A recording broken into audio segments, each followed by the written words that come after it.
هي شروط جمعها أهل العلم بالاستقراء والتتبع لكلام الله وكلام رسوله عليه الصلاة والسلام، فهي شروط أخذت من الكتاب والسنة بالاستقراء والتتبع، والشأن فيها كالشأن في عموم أمور الدين والعبادات.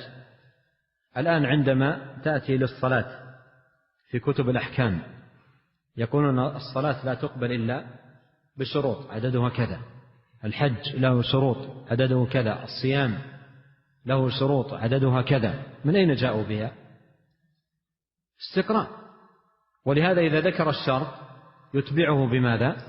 بدليل، يقول الشرط الأول كذا لقوله تعالى كذا. قيدت أي هذه الكلمة بها، فلا تقبل إلا بها، قيدت بهذه الشروط السبعة، بمعنى أنها لا تقبل من قائلها إلا إذا جاء بهذه الشروط. ولهذا نقل البخاري رحمه الله تعالى في كتابه الصحيح عن وهب بن منبه رحمه الله أنه قيل له: أليس لا إله إلا الله مفتاح الجنة؟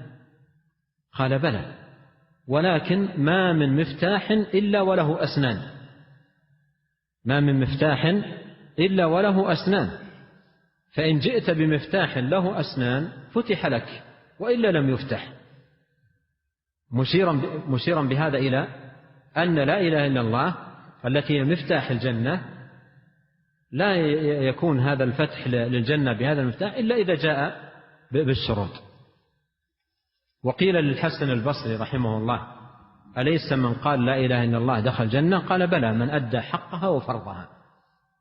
وقال الحسن للفرزدق: إن للا إله إلا الله شروطا فإياك وقذف المحصنات، أي أن لا إله إلا الله لا بد أن يحقق الإنسان شروطها العظيمة التي دل عليها كتاب الله وسنة نبيه عليه الصلاة والسلام.